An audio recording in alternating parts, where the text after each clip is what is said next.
Bueno, buenos días. Buenos días. Bien.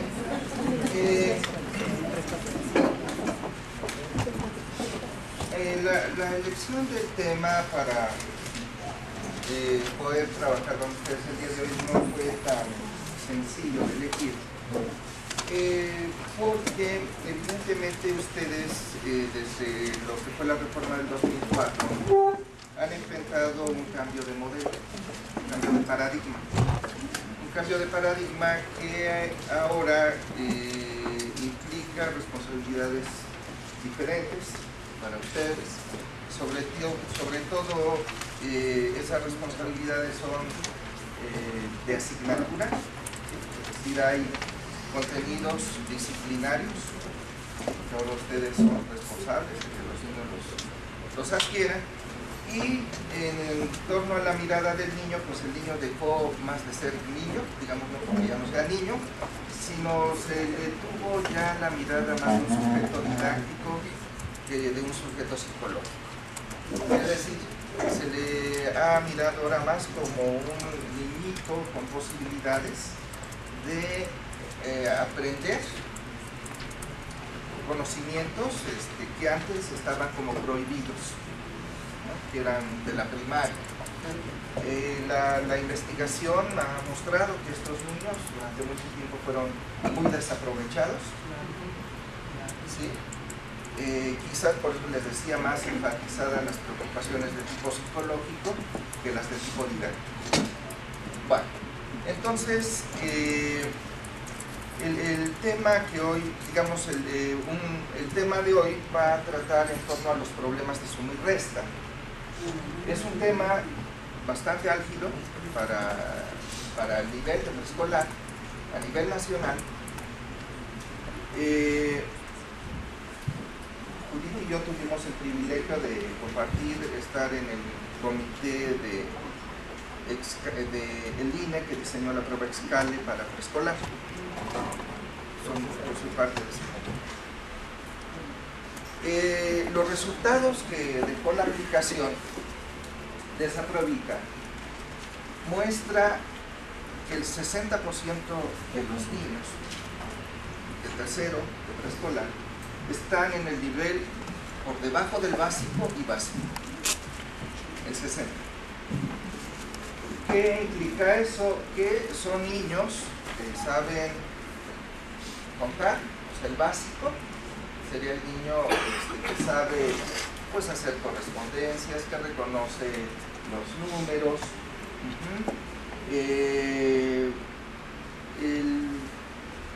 Digamos,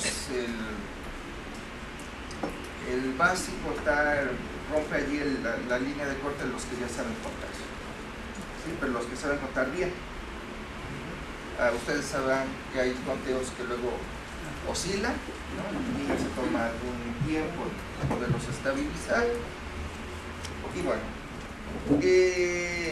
el niño de nivel medio sabe además el valor de los números, o sea, sabe la representación convencional, sabe cuánto valen los números, lo sabe ordenar, ¿sí? Sabe poner el sucesor al antecesor de un número, ¿sí? Y hasta ahí llega. Y una cosa muy interesante, niños que saben demasiados números, ¿sí?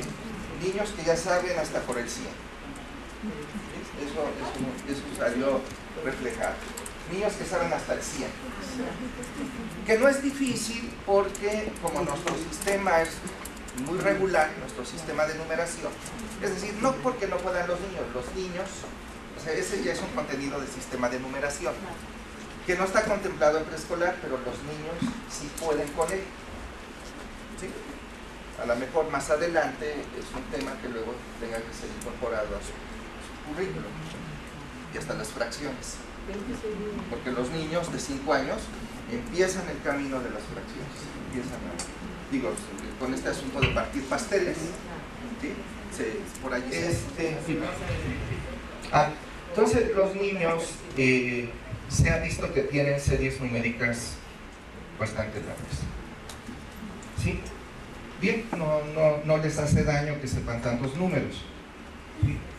El lío es que como sabiendo tantos números no puedan resolver problemas de suma y resta.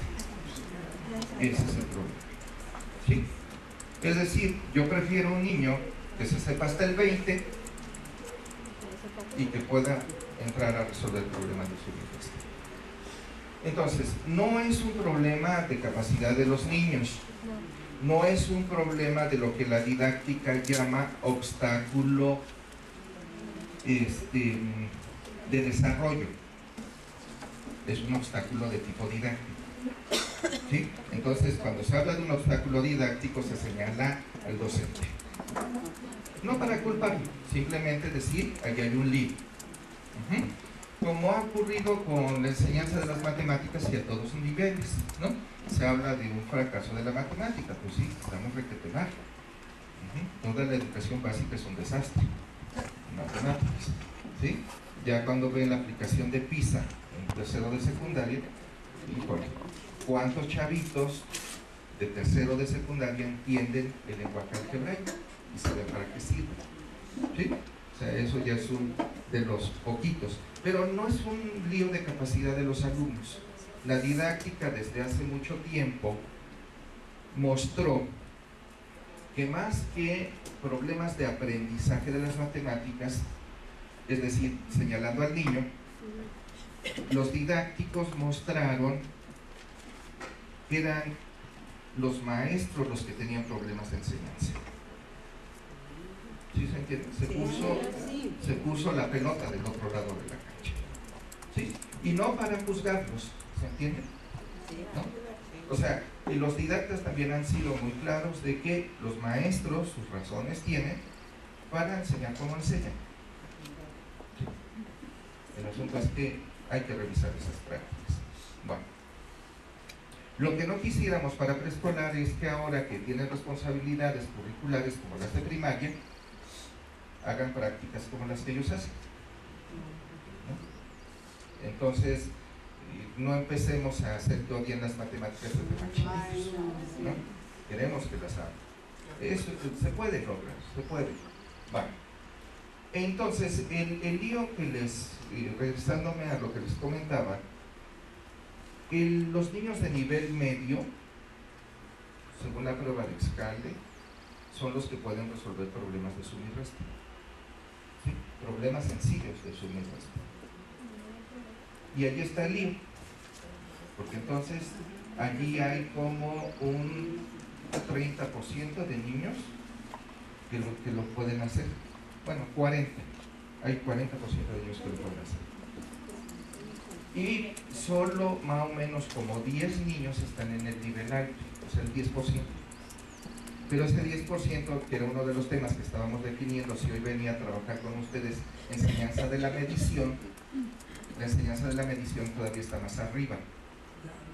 Es decir, medir es la parte más compleja del trabajo matemático de preescolar, junto con el asunto de esto de relaciones de tipo espacial, lo que son los recorridos.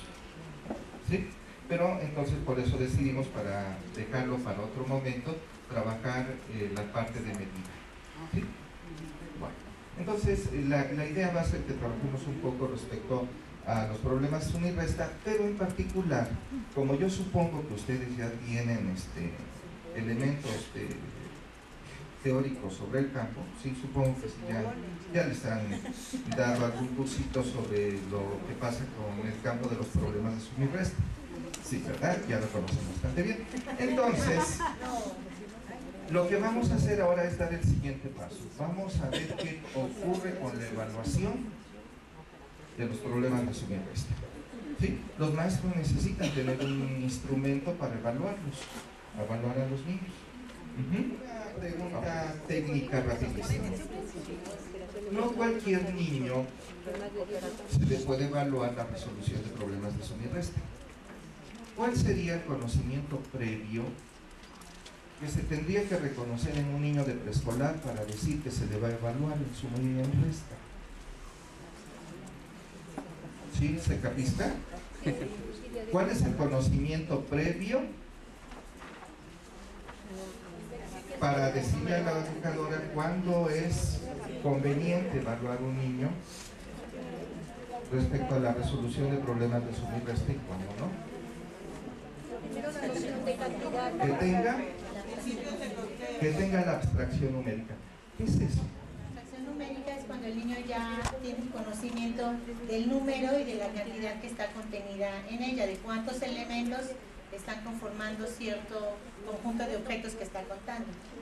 Pues ya abstrae, ¿no?, la cantidad de elementos y entonces, bueno, ya sabe que son 5 elementos, 3 elementos. Ya domina, digamos, esta parte del conteo, ¿no? Ya sabe cantidad, sabe la representación del número. Que los puede representar. ¿Qué es importante que los pueda representar? Yo creo que de las primeras cosas. Representar gráficamente. Pero yo creo que antes el niño debe tener noción de cantidad. Okay. Eso es lo primero. La noción de cantidad. Sí, lo que pasa es que necesita también saber qué es lo que hace cambiar el número.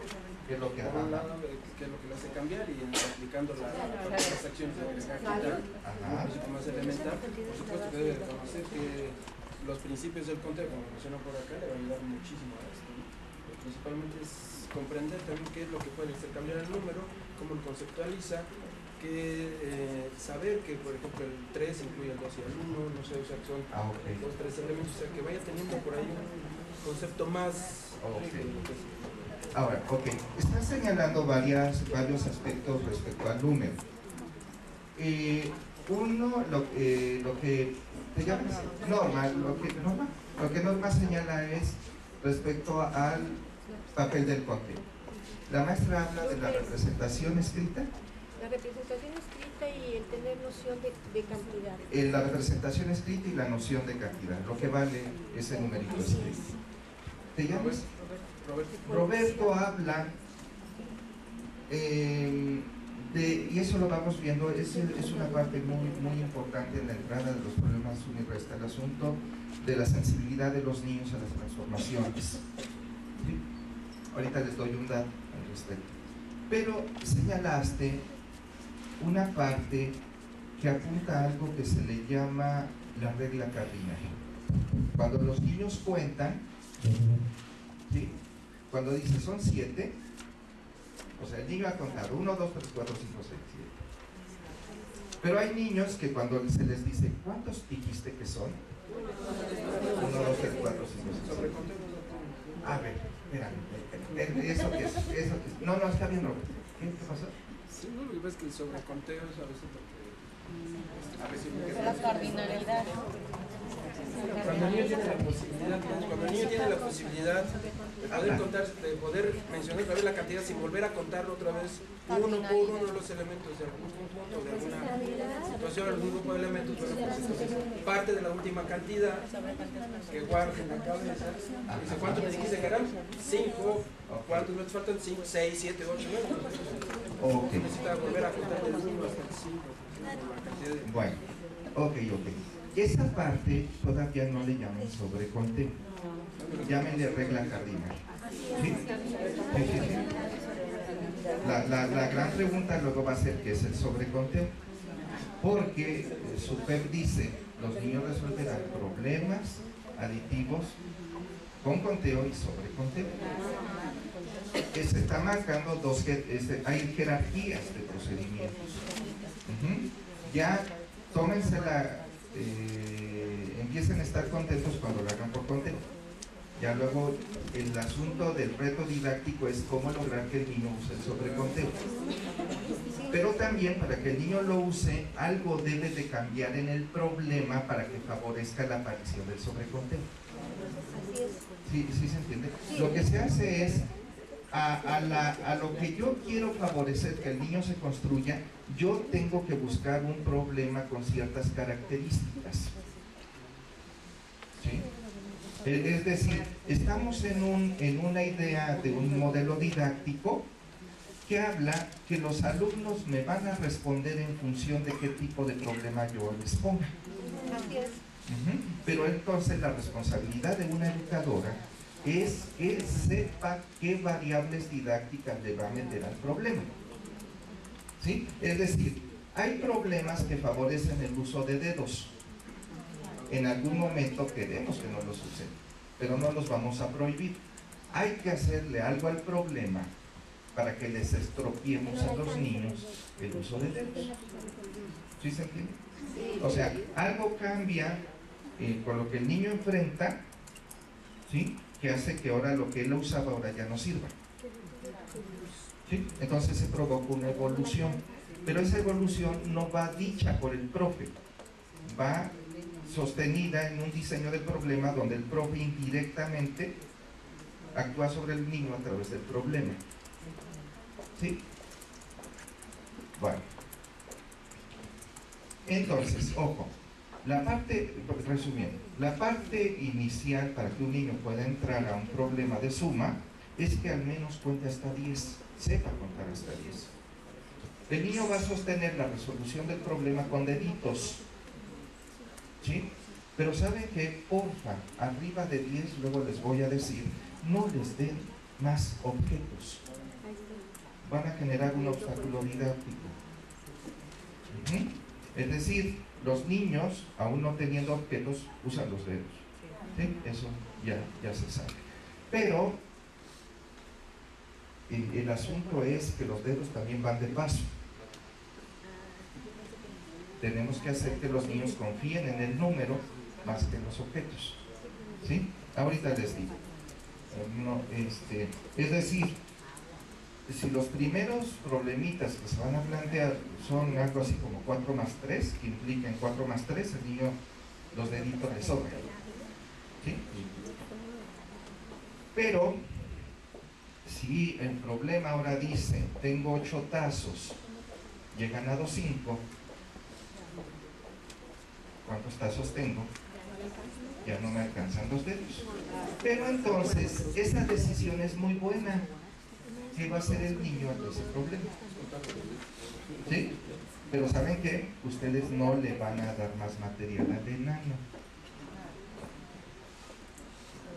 Porque vamos a obligar al niño a que tome el primer número y aunque agregue con dedos el segundo, vamos a hacerlo entrar al sobreconteo. ¿Se capisca? Entonces, es por la manera en como ustedes van a empezar a manejar las variables. Entonces, yo quiero que ustedes ahorita que vayan a empezar a escribir tengan mucha claridad de los problemas, porque el asunto de plantear los problemas, recuerden que para que el niño aprenda debe ser reto, pero resulta que luego cuando uno plantea un problema a un niño, algunos ya no son reto para ellos, se los echan de volar. Tienen que hacer un problema a la medida de la capacidad del niño. Todo el mundo puede estar trabajando en resolución de problemas, toda la clase, pero hay niñitos que hay que ponerles otras cosas, hay que ponerles la incógnita en otro lugar, aunque sea el mismo problema, ellos están en otro problema. Pero el asunto es que debe de haber ya mucho dominio del campo de los problemas para que el profesor esté tomando como decisiones como muy instantáneas. ¿Sí? Bueno. Entonces, que sepa contar por lo menos al 10. No es necesaria la regla cardinal para entrar. La regla cardinal va a ser la base para el sobreconteo. ¿Sí? ¿Qué es eso del sobreconteo? ¿Cómo lo han entendido? ¿Alguien que me quiere explicar cuál es la diferencia entre conteo y sobreconteo?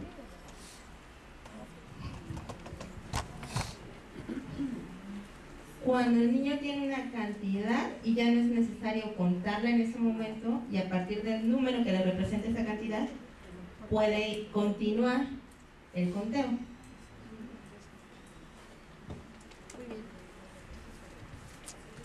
Ok.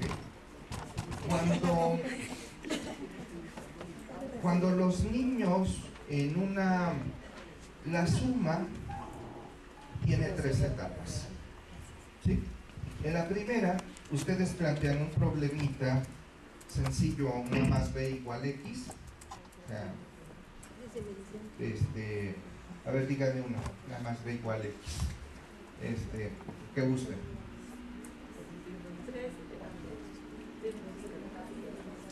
tenía 3, tú me diste 2, tenía 3 dulces. tú me diste 2 y tenemos 5. Tú me diste 2 y tenemos 5. Tenía 3, tú me diste 2 y tenemos 5. Tenía 3 y alguien me dio 2x. 2 y ahora ¿cuántos tengo? Sí, ok. Ok, así de Esos son sencillo. las iguales. Vale, el asunto es, ante ese problema, si el niño toma 3, toma 2, los junta, ¿se entiende? Y empieza desde 1, eso es conteo. ¿Sí? Ah, sí, eso es Pero ojo, eso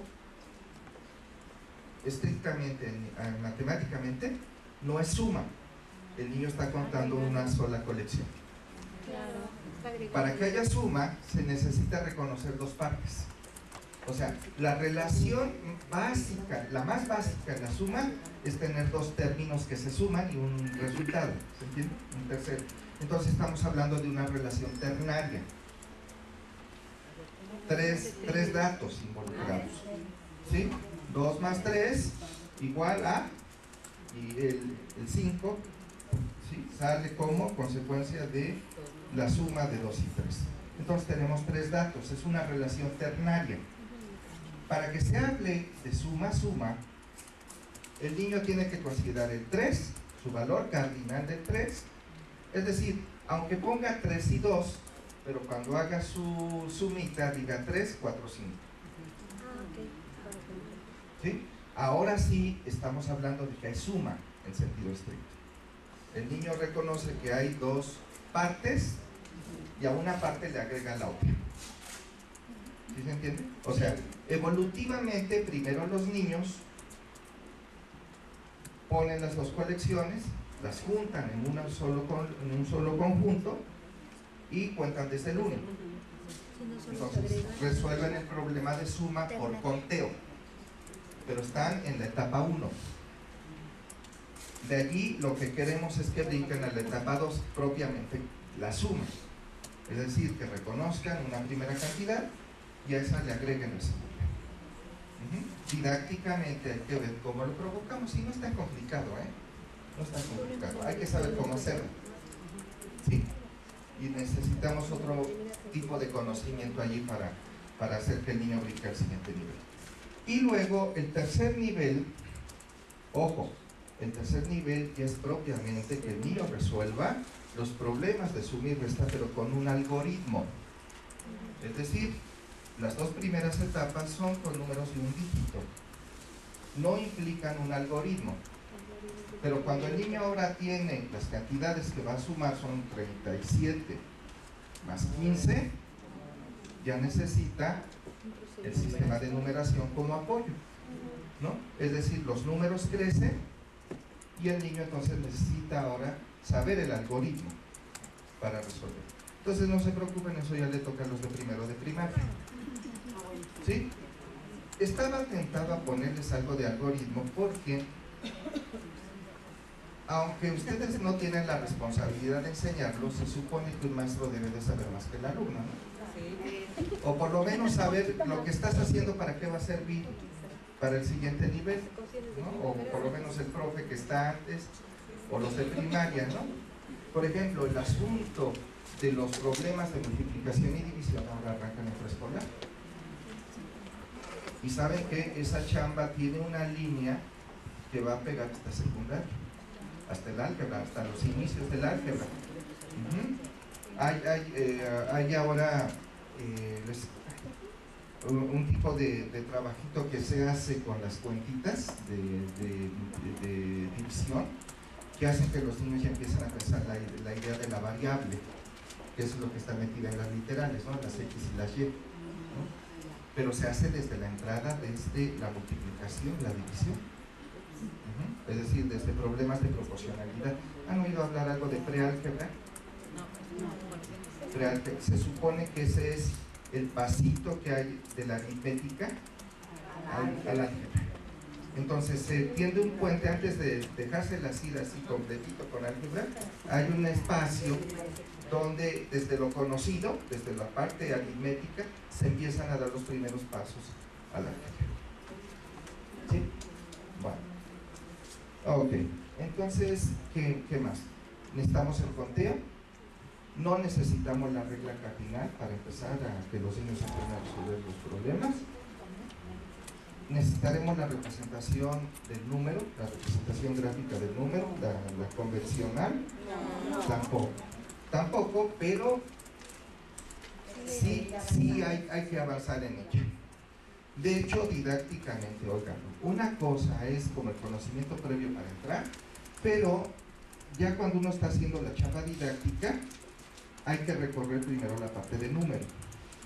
Al recorrer la parte de número, los niños, acuérdense, después de contar, tienen que asociar ese conteo con una escritura numérica convencional. Entonces, ya cuando están haciendo el trabajo didáctico, el niño ya debe de llevar resuelto, ¿se entiende? Comprendido la escritura numérica y su valor. ¿Sí? Ahora, ojo. Hay regla cardinal oral. Cuando los niños están contando fichitas y le preguntas ¿cuántos son? Ya veremos si te dicen 5. Okay. Ponle que sí, que te dijeron 5. La otra es que cuando los niños están escribiendo lo que vale la colección, le pueden escribir del 1 al 5. ¿Sí se entiende? Aunque el oral, ya me dijeron 5, en términos de la escritura, el proceso todavía tiene que volverse a repetir. ¿Sí? Los niños cuando quieren comunicar que tienen 5 cosas, escriben del 1 al 5. Y luego hay que también provocar una reflexión para que el niño vea si escribiendo solo el 5, ¿sí? Ya dice que son 5. ¿Sí? Entonces también allí tienen una chamba cuando enseñan el trabajo del número, que el niño accese a la regla cardinal escrita. Entonces es que saben que no pierdan la pista. El niño trabaja la numeración en lo oral y en lo escrito. Entonces los primeros, el conteo se sostiene desde la numeración oral. ¿Sí? Y luego vamos a tenerlo que vincular con la representación escrita. Pero ojo, chicas, antes de la representación cardinal, recuerden que deben de favorecer nada más como dato la representación de código. Es decir, los niños recuerden que tienen contacto con los números escritos sin saber su valor. Agarran el control remoto a los enanos y te dicen este es el 5, este es el 4. Ajá. Saben reconocer el trazo, ¿sí? De la grafía, o sea, del numerito. Saben cómo se llama, pero todavía no pueden ni siquiera saber contar. ¿Sí? O sea, porque va por otro lado.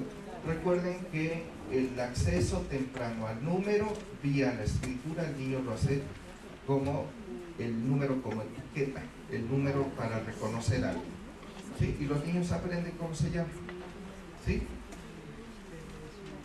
Ok. Entonces, la parte de representación gráfica puede arrancarse desde antes, ¿no? En principio como reconocimiento, y luego la otra en términos de que los niños, y eso espero que no les genere inquietud, hay cosas que luego aparentemente han sido como prohibidas en el constructivismo, que no es cierto. No es cierto. De repente son cosas malos entendidos que uno dice, no, es que eso se parece con la enseñanza tradicional. No. Por ejemplo, la parte de aprendizaje de los números, los primeros 15 números, como no se repite ninguno, se tienen que aprender de memoria. Punto. Pero no quiere decir que todos los números se aprendan de memoria, porque se sabe que los niños empiezan a encontrar regularidades, y entonces el niño que empieza a decir 16, 17, 18, 19, 10 y 10, alégrense cuando esas cosas ocurran. el niño ya empieza a ver que hay cosas que se van a empezar a repetir. ¿Sí? Entonces eso nos muestra que los chavitos empiezan a reflexionar sobre la regularidad del sistema, es decir, por eso no es tan difícil que se aprendan hasta el 100. Si yo les doy el nudo, el niño, si yo le digo a este enano, a ver enano, mira, no se dice 10 y 10, se dice 20. ¿Qué número crees que siga? 20. Es más, échense una carrera de números. Yo lo hacía con un pequeño. Le decía a Giovanni, vamos a ver un jueguito de, a ver quién sabe más números, tú o yo. Pero tú empiezas mañosamente para que a mí me toque el nudo. Entonces 1, 2, 3, 4, 5, 19, 20. ¿Cuál sigue? 21, 22. 20.